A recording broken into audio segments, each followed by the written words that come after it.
think we have lift off, don't we? Wait for the red bar to go.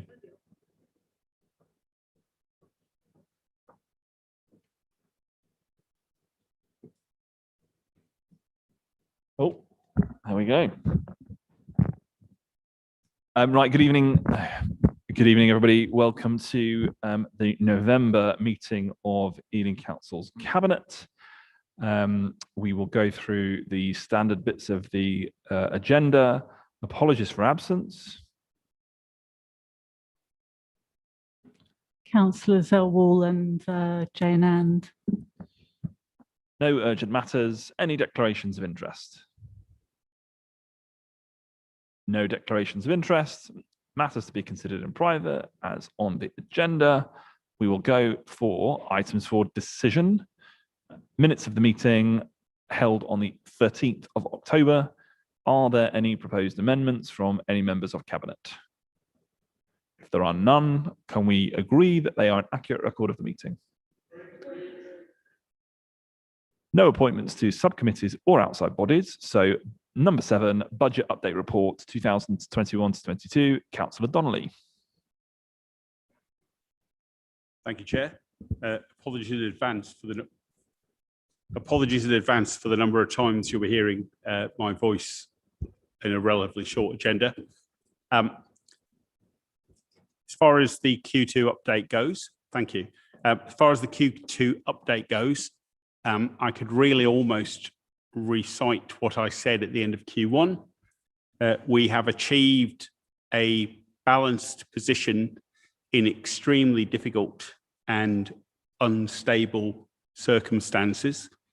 All of our services and all of our support functions are having to take continuous and almost unprecedented action to ensure that they are operating as closely as possible within the budgets that we set them. And again, I would like to pay tribute to the work that has been going on, because in the aftermath, well, no, not the aftermath of COVID, what we might hopefully call late stage COVID, the situation that we're facing regarding either declining grant income related to COVID or the imminent disappearance of grant income related to COVID, but the continued requirement for services that COVID has brought to our attention means that that pressure will only increase in quarters 3 and 4, and to be honest, into the next 2 to 3 years.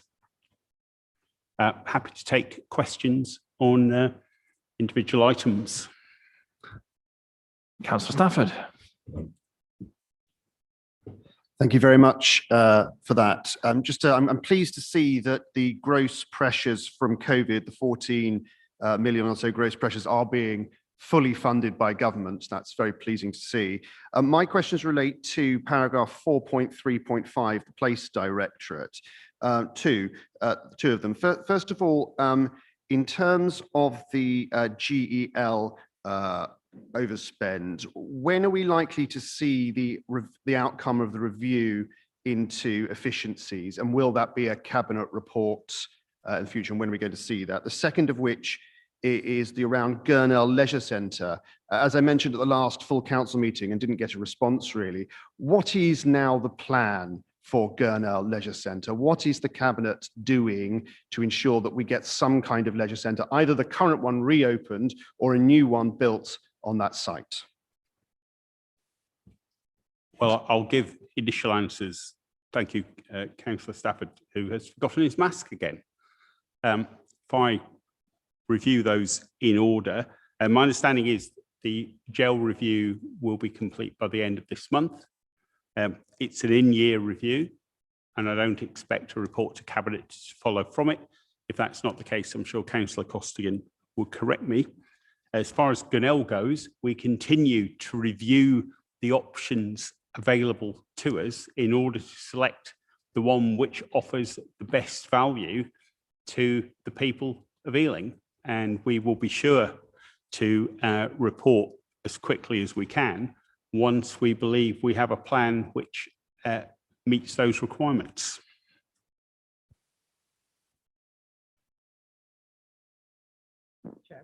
As for Gurnall Leisure Centre, we will be in a position to outline what our plans are after the end of December, because we're still in a commercial agreement with Eco World. So we're not at the moment able to outline what our views are, but after December, we should be able to update members of the council and the public about what our future plans are for Gurnall. But I will say this, Councillor Stafford, you've been very naughty with some privileged information that was given to you by officers in good faith about the costs of a temporary sticking plaster to get Gurnall up to a point at which it could theoretically reopen versus the cost that it would take to fundamentally refurbish it so that it could reopen safely for the public. You could, as we've discussed in other forums, be in a situation, and I'm no doubt it's probably what you'd probably do, which is to attack us for spending money to get it into a significant state of repair, and then attack us for not having a long-term solution. As you well know, as we've said countless times, Gurnall is no longer, Gurnall is past its sell-by date. There are fundamental issues with the fabric of the building, and investing the scale of money that would be required to get it up to the standard that it needs would be an inefficient use of scarce and scant public resources.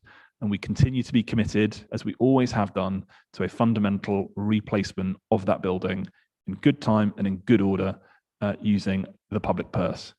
Councillor Costigan on GEL. Thanks, Chair.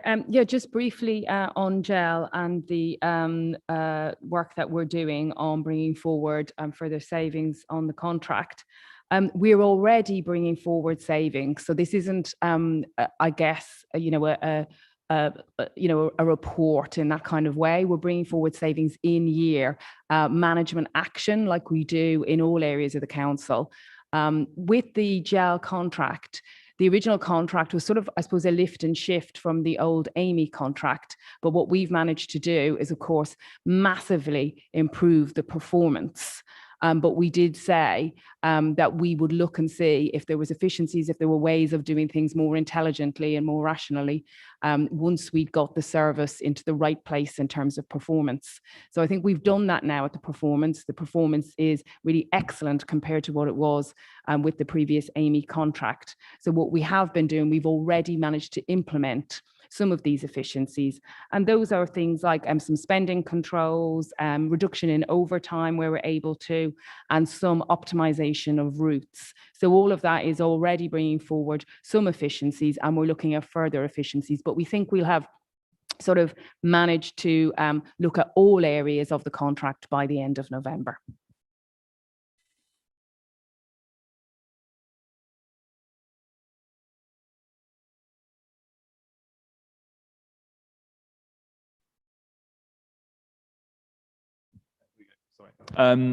Okay, so turning to the recommendations in the report, 1.1 through 1.8 is are Cabinet happy to accept the recommendations?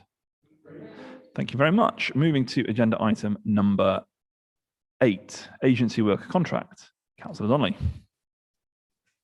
Thank you, Chair.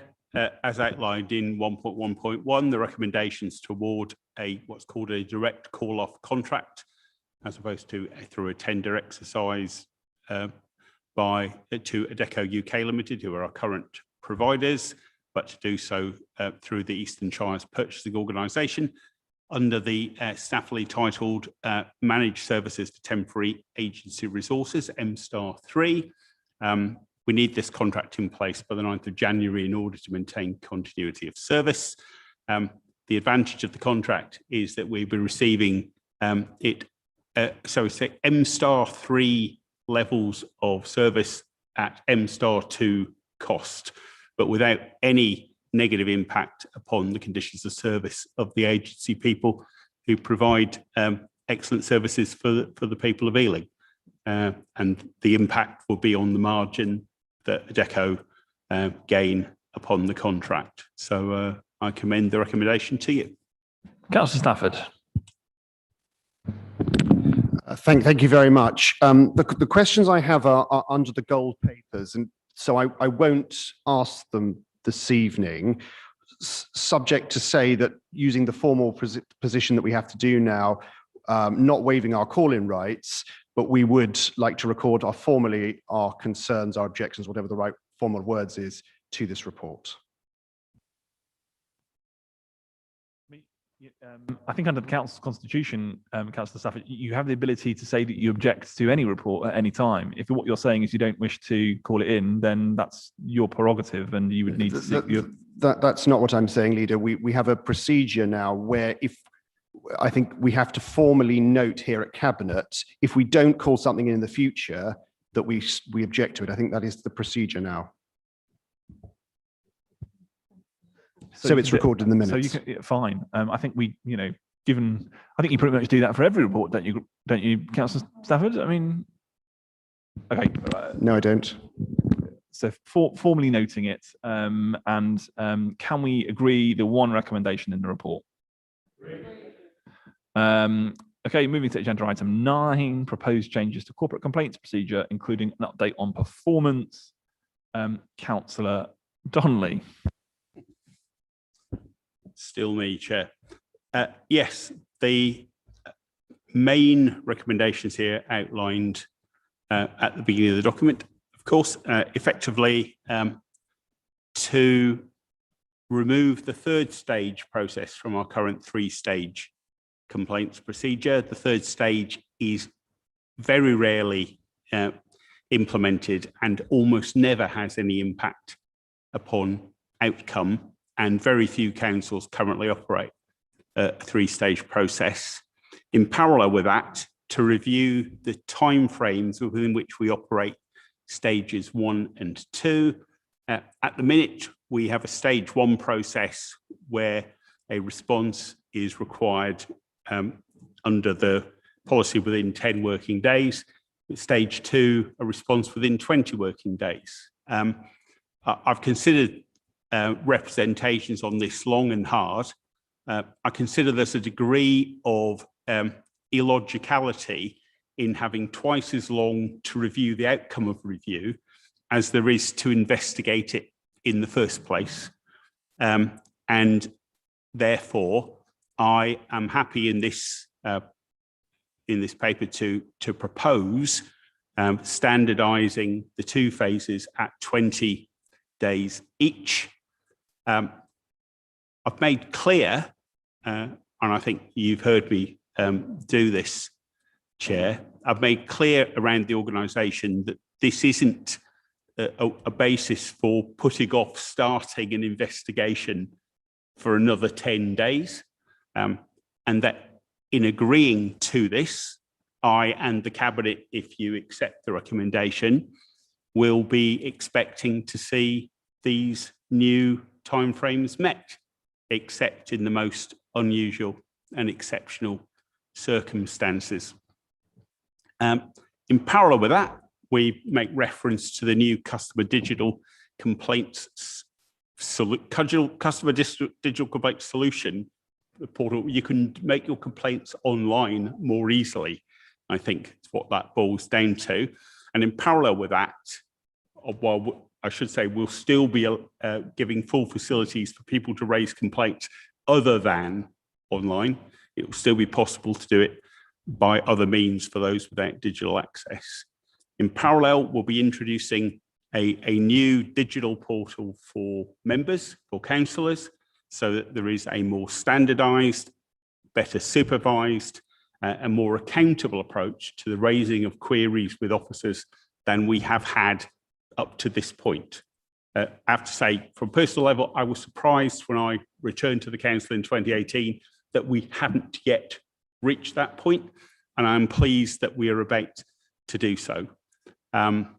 The other documents relate to the Ombudsman compliance and our statistics. I'm pleased that the Ombudsman considers us to be at least in line with the performance of other councils. But clearly, as far as our performance against complaints in the previous year is concerned, the scope for improvement.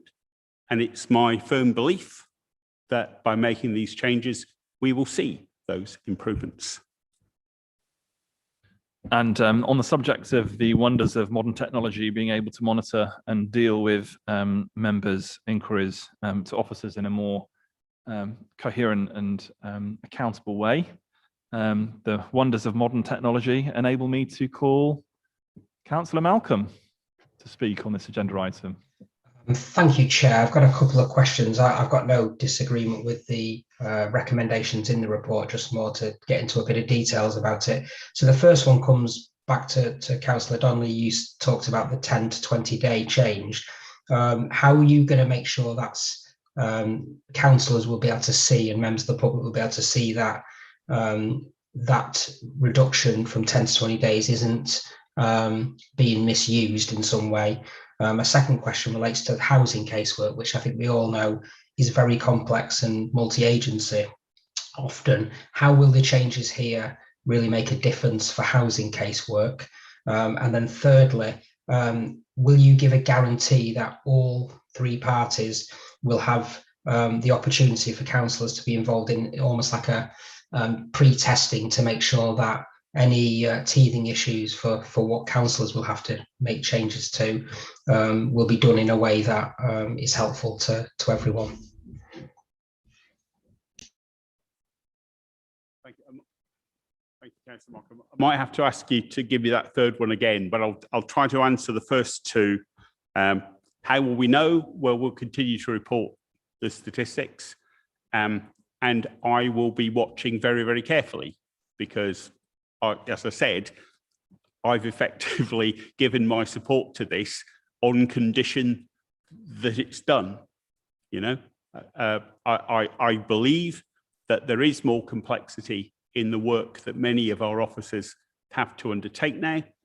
You've referred, jumping ahead to your second point, you've referred to the multi-agency nature of the work. I think it's hard to guarantee responses from external organisations in timeframes that suit our own individual processes. So I think on balance, I was readily persuaded that a move from 10 days to 20 days made sense. As far as I presume on the second point, you're talking about the members portal rather than the. I mean, it was the third point. The third point was that Councillor. Well, I hadn't got to the. Oh, sorry. Yeah. The second point was about how will we know it make a difference on housing casework. Well, I guess we shall see. We're going to work into this, but it shouldn't make any difference to how officers do their work. But it will certainly give members more comfort that the issues that they have raised are logged on the system, that they know who is dealing with them, and that they know where to go in order to get an update for those issues. So in that sense, I hope, shall we say, it will match the best practice of the moment, which perhaps is more mixed than we would want it to be. And now the third point. The third point, and I'll paraphrase, but can Greg and Gary get to use it before we turn it on? Can Greg and Gary get to use the system before we turn it on properly? Can they get to use? Well, I would leave that to the usual channels. But I've got no objection at all to them having a play. It would seem to be quite appropriate. And I can see the Chief Finance Officer and hopefully, I think he's here, but on Helen's behalf, probably Democratic Services, I'm sure will facilitate all of that to happen. Okay, so, Councillor Stafford, I believe you have indicated you wish to speak. Yes, absolutely. So just because we were on the members' inquiries element of it, I'll start with that one. I can understand why the administration, for ease and effectiveness, wants to use a central portal for this. We had previously had a single point of email, which I accept is not the same for various complaints and services. And our experience as a group had been that that was not as effective in getting our residents' complaints handled than just going to the officers directly. So what I want to understand is what assurances do we have that this is actually going to be more effective than what is described as haphazard? But I would say, certainly talking to my group, directly speaking to officers either by phone or by email does seem to elicit the responses that we want generally. So that's that part of it. Going to the complaint stages, we are concerned about the removal of stage 3 because whilst you say there aren't very many, there are still a significant number. I'm just trying to pull up the figures now. So for example, in Q3 of last financial year, there were sort of 38 in the Place Directorate and 38 in Q4. So it's not an insubstantial number going to stage 3. Second of all, how are we ensuring that the complaints that are, would it not be more sensible to have that third stage rather than having these people to go straight to the Ombudsman when it could still be resolved internally? And then finally, on the Ombudsman's report itself, on page 2 of the Ombudsman's report, it says, however, it's disappointing that in 3 of these cases, remedies were not completed within the agreed timescales. In one case, an apology letter we asked you to send didn't contain an apology. In another case, there was a significant delay in issuing an apology and a payment, etc., etc. On these 3 specific cases, what investigation has been done to understand why those responses were not given properly, and what action has been taken to remedy them? Okay, well, I'll do my best on those. I mean, firstly, we can review our performance at the moment. We don't have to wait. In terms of members' queries, we can find out what's happening to members' queries at the moment. I mean, what I'd say is there is a huge, you and I both experience significant differences in process from one department to another. There are always ways around that for a member who knows who to call. That's not necessarily the best way for things to be dealt with. It's certainly not necessarily the best way for the relevant officer to manage their time or their work. But we, all of us from time to time, take advantage of relationships to make those calls. If we all did that all the time, the officer's job would be much more difficult as opposed to much easier.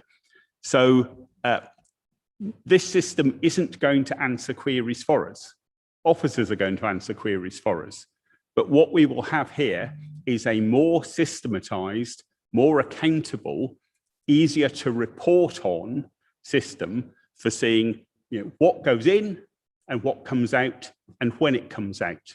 And also to measure the quality of what comes out if we're inclined to do so. As far as so in that sense, I would view the portal as likely to be more effective than in the round than what we have so far, as opposed to more effective than one phone call than you or I might make in order to fast track an individual case. As far as stage 3 is concerned, the key thing around stage 3 is it almost never results in a change to the stage 2 decision. So what you have is a prolonging of the agony, in a sense, with a false hope to individuals. And as far as finding remedies within timeframe are concerned, I would hope that if time is being taken to produce a stage 1 report within the 20 days to a sufficiently high quality, that increases the chances of the remedy being found. It increases the chances of us spotting, for example, where we may have been in error. So I don't agree that retaining a stage 3 would add anything to that. And I would hold with the recommendation to remove it. So all of that being said, can I direct Cabinet to recommendations in the report A through E? Are those recommendations agreed? Thank you very much. Moving on to agenda item number 10, Regulation of Investigatory Powers Act 2000. Reaper, guess who? Councillor Donnelly. My last one, I think. Yes, this is an annual report brought before us. I took the view, consulted with the Director of Legal and Democratic Services. I think we both took the view that this was something, because the legislation speaks of members reviewing this, that the spirit of it required it to come to Cabinet rather than be an individual Cabinet member decision. And therefore, it is in front of you. As ever, we've enacted little or nothing directly under the Act, beyond a few visits to shops to see if they're selling stuff they shouldn't sell to people to whom they shouldn't sell it. I think the rest of the report is pretty much as we always have and self-explanatory. Councillor Stafford. No, I'm fine with this one, thanks. Moving on to the next agenda. Actually, no, too soon. Direct you to the recommendations in the report. Are they agreed? Now moving to final report of the Scrutiny Review Panel 1, Ealing's response to COVID-19.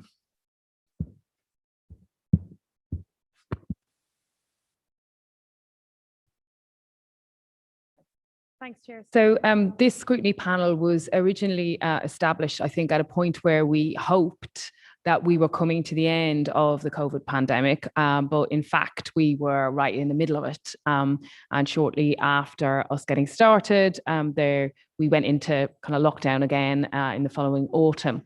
So what started off as a panel that was going to look backwards at lessons learned actually turned into a panel that did, I guess, what they call real-time scrutiny into what officers were actually doing on the ground to deal with the pandemic then and there.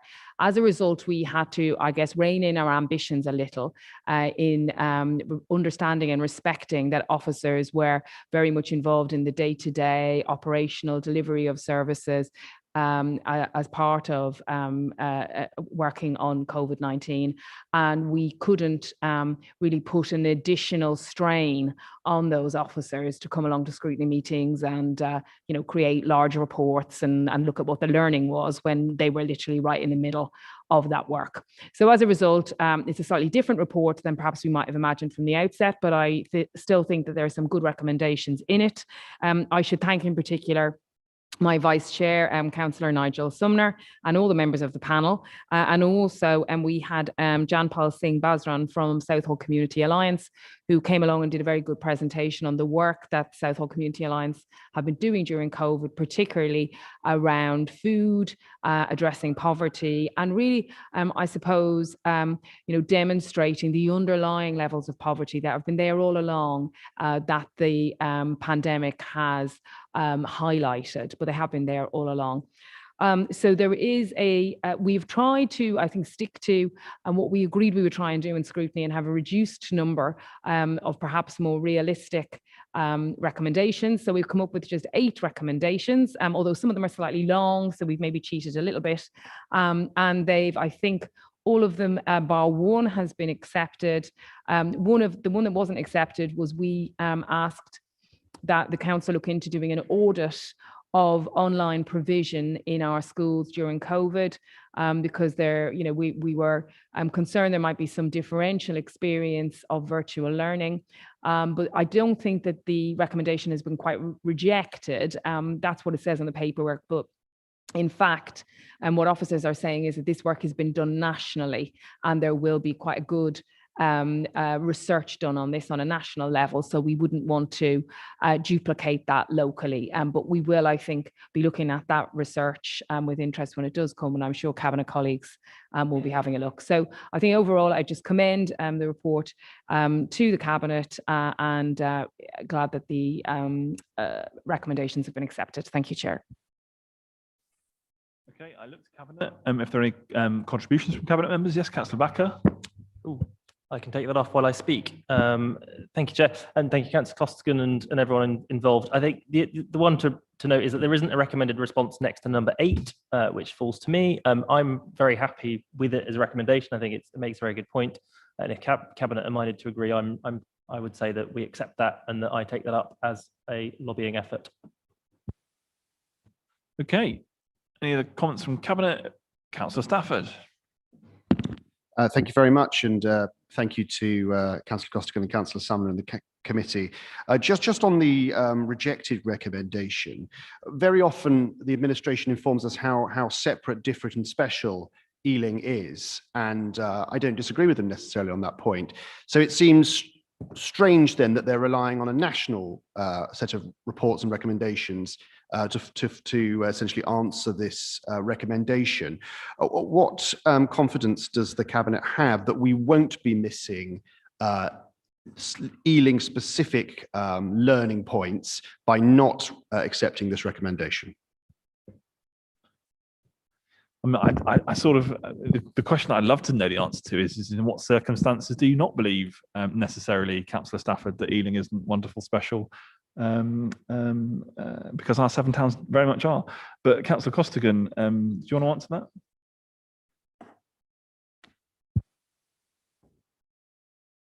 So my understanding is that this research has been done at the moment and it's not quite complete.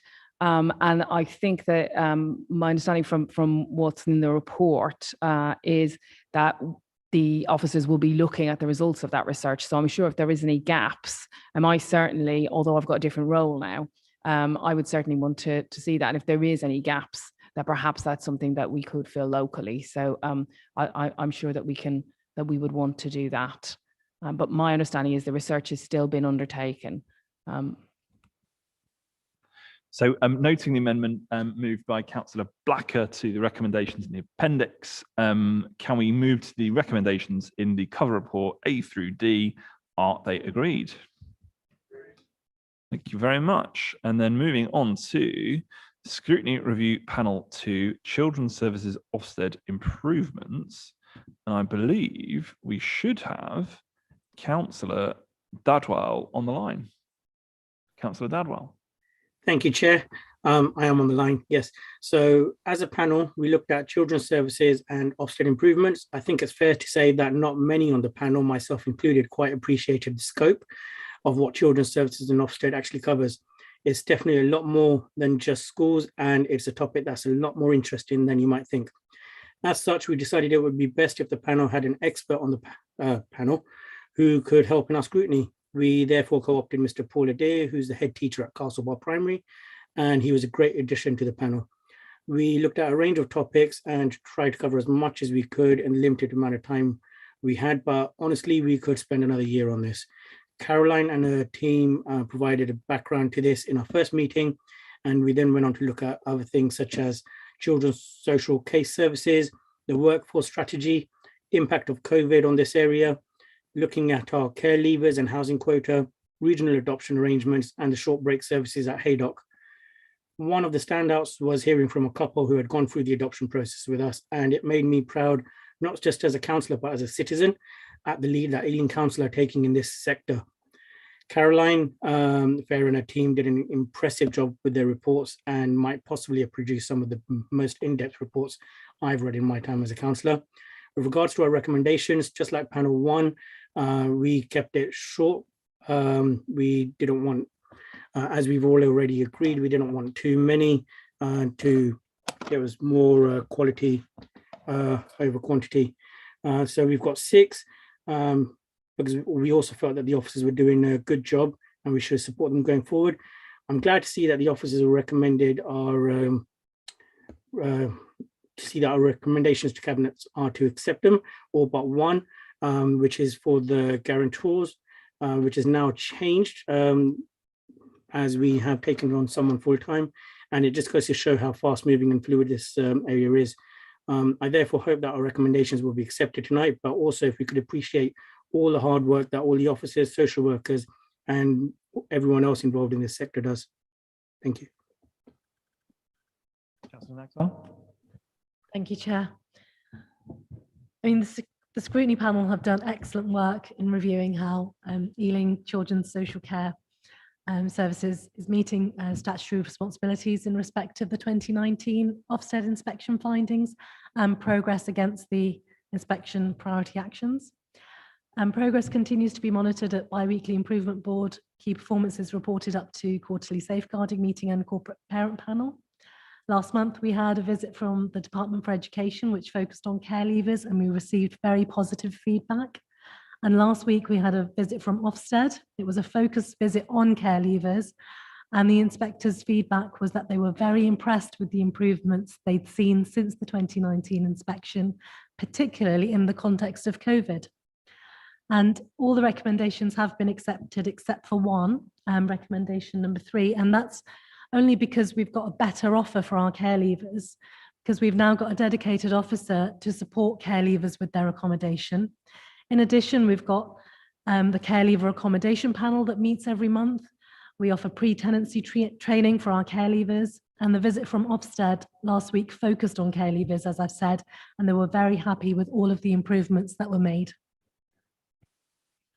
Yeah, thank you. And I will say to the opposition, and a particular thanks to Councillor Milliken, who of course has been working with the administration on the deep dive on housing support, and an equal thanks to Councillor Milliken for agreeing that we've made such progress on that, that the deep dive scrutiny is no longer necessary.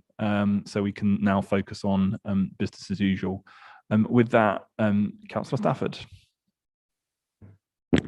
Only to say thanks and congratulations to Councillor Dadwell, Councillor Kumar, Councillor Milliken, as you've mentioned him, and of course Paul Adair, who I know very well. He was a great support to me when I was chairman of governors of a neighbouring school to his. So well done, everyone. Okay, so noting then the recommendations in the cover report, and noting the recommendations in the report itself, is Cabinet content to agree? So let's go to agenda item number 13, the Scrutiny Report Review Panel 3, Agile Scrutiny, Councillor Dabrowska, I believe should be on the line. Hello. Hello. Thank you, and apologies for not being there tonight. I'm suffering for a bit of flu, so I thought I'd keep away and not share.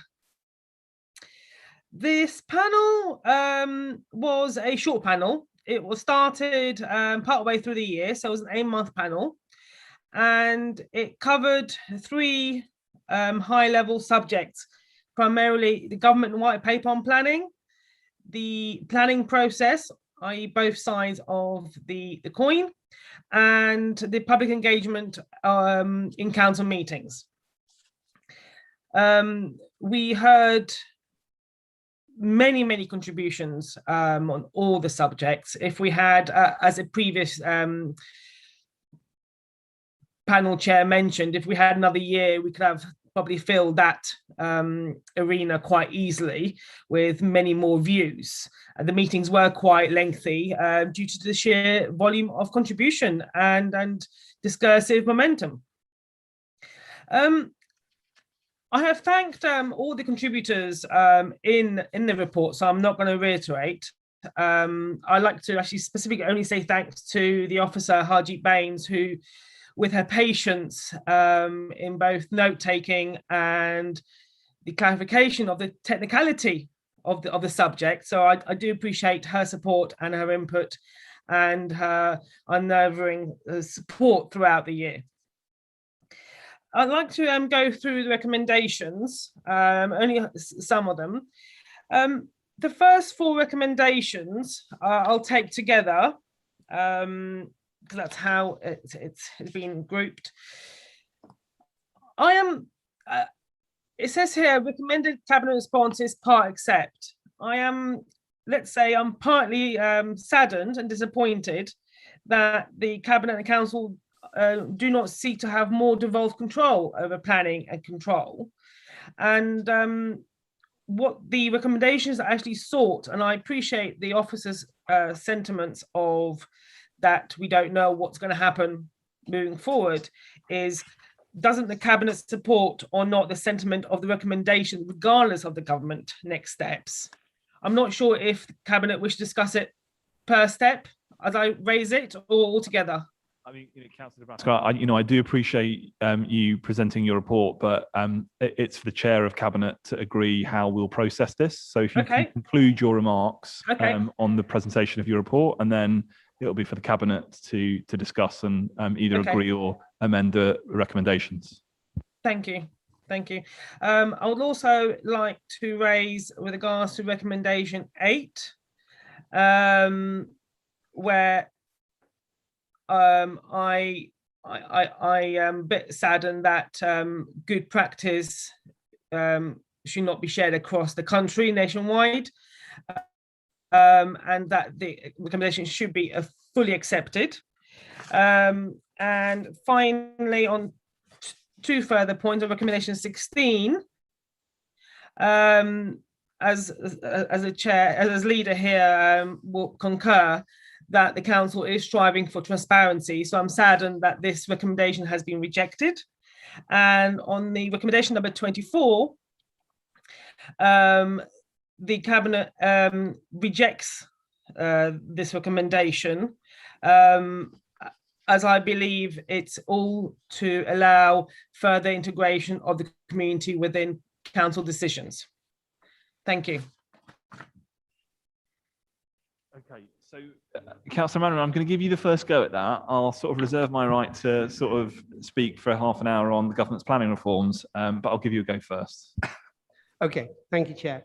I mean, the first 4 recommendations around us speaking to the Secretary of State and going back and trying to get him to redo the white paper on planning, that's currently, I think, already happening because nationally they seem to have paused the paper and they seem to be reviewing it anyway. So we have given our views on that white paper, which seeks to take away local accountability and local democratic control over the planning process and make it all centralized. And I think many people were not happy with what that white paper was doing, including all party groups on many boroughs were saying this was completely outrageous and it was taking away control from local communities. So yes, I suppose if he brings a new white paper out, we will give our views on that consultation. But at the moment, we think that he's already decided that he's not happy with that, and then we may be coming out with a new one. So that's why we don't think that's valuable. Recommendation 16, I was looking at it, and the reality is that if there is a council application, as Councillor de Brusca is aware, we do have to go to the Secretary of State when it's our own application, as we did with Percival House. So there is a second form of scrutiny in terms of planning. And it's always made very clear that it is our own application. And often it goes to planning committee because it is an application. So many school applications go to planning committee even though they're not controversial, because it is our own application. So there is a proper process in place for scrutiny, and people are aware that when it's our own application. So that's why we're rejecting that, saying that it's all done properly anyway. So there's no reason for us to accept that. And 24 is around, again, speaking times. The speaking times protocols are fair. Everybody gets a fair number of minutes. And if we increase the time, it just means, as planning committees, as people are aware, sometimes last for many hours. It just means that we could take less items at planning committee and the time for each one would be really much longer. So we think the times we've set are correct and we want to reject this recommendation. I don't know. Yeah, so I'm going to go to Councillor Stafford, who's indicated a desire to speak. Thank you very much. So on recommendation 16, let me just bring that one up. So I hear what the portfolio member has said, but given as the council's new commitment to openness, transparency, honesty, etc., which of course is very much welcomed when it happens, that it seems to me that this is a no-brainer and requires no more real effort or cost to ensure that there are clear communications and statements on. And that brings me on to, I think it's 19, which is around Ealing. There is a question about whether around Ealing should continue in its current format as a paper-based document. But if it is to continue in that format, then why not use that august publication as a place to make those clear statements? And indeed, when getting on to recommendation 19, whilst it might not be feasible to have every single council meeting listed, if it is a document that we are trying to make useful to people and give them information, it seems odd that this recommendation would not, that the document would not include at least some of the senior meetings, full council, cabinet, planning committee, etc., so that residents do understand where they are. Maybe we could cut one or two of the puff pieces about how great the council is and actually have some information that residents want on that. And finally, on recommendation 24, again, it strikes me as odd that the cabinet or the cabinet member is not even willing to review, because that's all it's asking. It's not asking to change the speeding protocol, it's simply to review it, and that is being rejected. And I think one of the reasons why it's important to review it is because for a developer of a scheme, generally it is a single developer who speaks for 3 minutes or whatever it is, coherently about their single scheme. Residents then have to team together, most of whom may not know one another, to corral their views, and are therefore limited into those 3 minutes and have to do some preparation. They're not a single entity like the developer is. And therefore, I think I would encourage the Portfolio Home member to relook at this and actually do some review where we can ensure that objectors, because they're in a very different position than a developer, perhaps do get a little bit more time. Councillor Stafford, are you aware of how many minutes the former Secretary of State, Robert Jenrick, wished to give objectors within the planning reform white paper?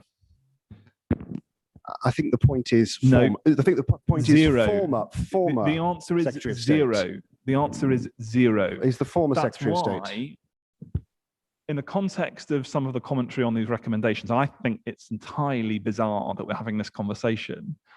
Because under the currently now, well, under the scrapped planning white paper, the developers charter, your party sought to remove the right of residents to object to planning applications. So it's not even that they weren't going to get 3 minutes, that they weren't going to get, Councillor Stafford, I'm speaking now. They weren't going to get a single ability to not even speak, but object. The consultation for which Councillor Dabrowska would like us to uphold a recommendation to make clear is not ours, would not happen. There was going to be a bonfire of regulation that saw developers effectively able to fast track schemes through local planning authorities in a system to which you already control. And if you want a highlight of that control, you only have to look to West Ealing, where the Conservative government's planning inspectorate decided to overturn a planning committee's decision to reject that planning application. So I'm afraid I don't think Cabinet is minded to take any lessons on how to run a planning service or development management for that matter from the Conservative Party. So I think we've broadly got our views on those recommendations. And we will do our absolute level best within the challenges that we face in a city like London to deliver genuinely affordable homes and the workspaces that people need for decent living incomes, when we have a national government that cares more about ensuring developers get profit than they do about people having roofs over their heads. In relation to around Ealing, on the one hand, we have Conservative Councillor Dabrowska asking us to put more things in it, and on the other, we have Councillor Stafford yet again telling us that we need to say less things in it, and talking down the borough and talking down all of the great things that happen in this wonderful place. And I'll say to Councillor Stafford, if you should ever have the opportunity to decide what you wish to do with around Ealing, that will be your gift. But there are many people in this borough who are not online and who do not have access to websites. And they rely on around Ealing as their source of information and their source of access to all of the things that we as council do in terms of our services. Councillor Stafford, turn your microphone off. Turn your microphone off, Councillor Stafford, because I've heard enough from you today. So on that note, I'm going to say to Cabinet, if you could turn your attention to the recommendations in the report, and can we agree them?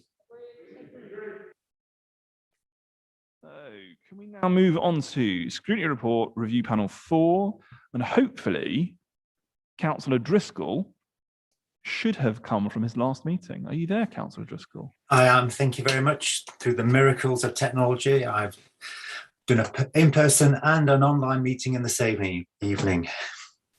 I can give a brief outline of the report and then go through some of the recommendations. So the Scrutiny Panel 4 looked at the Council's ecological and climate emergency strategy. So we had a truncated sessions because we had a review of COVID responses for one of the meetings. So we had fewer meetings to look at this topic. However, we had pre-adoption scrutiny of the draft overarching policy as one of our meetings, and then we focused on two themes. So we focused on the energy efficiency and also on food as a theme as well. Food was pre-scrutiny before the policy developed, because that's still in train, and energy is part of our existing policy that was subsequently adopted. And the panels that are meeting this year are also going through the climate emergency to review the final other sections that weren't reviewed by the scrutiny panel this time round. I think it was quite evident that there's a lot of really progressive work being done, and across whole swathes of the council. That was really pleasing to see, and that there's an awful lot of challenges. We have, with energy efficiency, we're leading West London consortium of authorities in terms of insulation. However, the money we're getting from central government is pitiful. The first round was around about 5 million for a consortium of West London authorities. Ealing's share of that was around about $500,000. The second round was about just over 9 million, and Ealing's share of that was about 600,000. So these are very small when we're trying to improve the insulation of the public housing stock, which is around about 12,000 houses in properties in Ealing. So it's a significant challenge. But having said that, we've started with our Energy Strong project in South Ealing, on the Trees estate there. We've got other long-standing work that's been ongoing, often is not seen and recognised, like the Green Doctors and Healthy Homes initiatives, which have been running for years, and are about energy efficiency. We talked about the mapping that was going to happen in terms of food, land for further development in terms of food production. So that was good to see as well. So there's a whole swathe of work that needs to be done. But I think there's a broad recognition amongst a lot of environmental groups in the borough that actually Ealing's strategy is very ambitious, and it's got a real sort of forward-looking approach, and it's cutting across whole swathes of the council. That's really pleasing to see. I'm going to go through some of the recommendations. They've all been accepted, which was great to see. I just want to flag a couple to really sort of recognise their importance. And I think it shows the breadth of the impact of climate change when we've got officers from education, from health, from planning, and other areas, transport, all contributing to the recommendations. So it shows it's a whole council approach. So the first recommendation, recommendation 1, talks about the local plan and carbon offsetting requirement. There is work being undertaken by lead authority Merton in what's happening here in terms of levies for carbon offsetting. So we couldn't be specific in our recommendation. So I'd like this to just be borne in mind also when we're doing our Shaping Ealing consultation and the development of the local plan, that this should be part of our considerations for that, although we couldn't be more specific because there's a lead authority still producing further information on that. So that's just to be borne in mind for future. Looking at a couple of other recommendations, recommendation 4 and 5, have again all been accepted, but it does highlight the need for resourcing and funding. It's quite clear that a lot of the climate work can be led by the council, but an awful lot is going to be personal choices and changing attitudes and changing behaviour. So promoting options for people and even small step changes are going to be really important, and keeping that message out there and repeatedly out there is going to be really important. So recommendation 4 and 5 highlight the need for resourcing. So I'd flag up that to council members, cabinet members there. And recommendation 7, looking at the demographics of the authority and how we prioritise our food work. The response there from the officer talks about work that has been done in the authority, which is great. However, I think it slightly missed the point there that we're looking at thinking if we've got sustainable food projects, that we see if we can target those in areas where there is challenging areas of deprivation and poverty, and can we make that some sort of sustainable model. In the scrutiny panel, we looked at some cooperative approaches for food production and food distribution. So looking at that range of options is going to be really important as well. And I think the final recommendation, just to comment on, is recommendation 11, when it talks about how we use our school food contract and consortium arrangements. I mean, the response is just says agrees subject to resources. Well, part of it isn't just about spending more, it's also about looking that we spend it differently rather than just spending more. So that was a little disappointing there to see it wasn't a little bit more expansive, that feedback from officers there, that it's about what we do differently rather than what we spend more on. So I think there are all my comments again regarding specific recommendations. So if there's any questions or comments from Cabinet, I'd welcome those. Councillor Costigan. Yep, thanks, Councillor Driscoll. And I'd just like to thank both yourself and all of the members of the scrutiny panel for, I think, a really interesting and helpful, useful report, because as you've said, we're actually in the middle of, still doing some of the work that comes under our climate and ecological emergency strategy. So it's really great timing for the committee to get involved at this point. I think I just wanted to draw out 2 areas. So one is in relation to communications, because there's a number of recommendations that are about communications and how we use our position to sort of influence residents and businesses in the borough, because a large part of our emissions comes from domestic homes and industry and commerce. So I would really welcome some of these recommendations that I think we've already managed to put in place. I think one of the recommendations is around having exemplars and sort of people who have taken climate action. And I know in the run up to COP26, we've done a lot of work on social media and on our website where we've been highlighting climate champions who have been taking action locally. So I think we've already taken on board that and we've delivered that. So thank you for that recommendation. If you go in around Ealing at the moment, our magazine, we've got pages on climate action, and on our website we've got lots of handy explainers that explain the detail of what can sometimes be quite a complicated issue. We've also used social media to have little kind of hints as to how you can change your life in small ways to contribute towards fighting the climate emergency. Just the one other area is food, where you have, as you say, Councillor Driscoll, got quite a few recommendations. That is extremely helpful because we are developing our food strategy at the moment, and in particular, looking at an Ealing food partnership. So we have accepted all the recommendations and we'll include that within that. On the school meals contract that you mentioned, we are actually talking to the schools consortium on that, but as you will understand, it's not something that the council directly decides.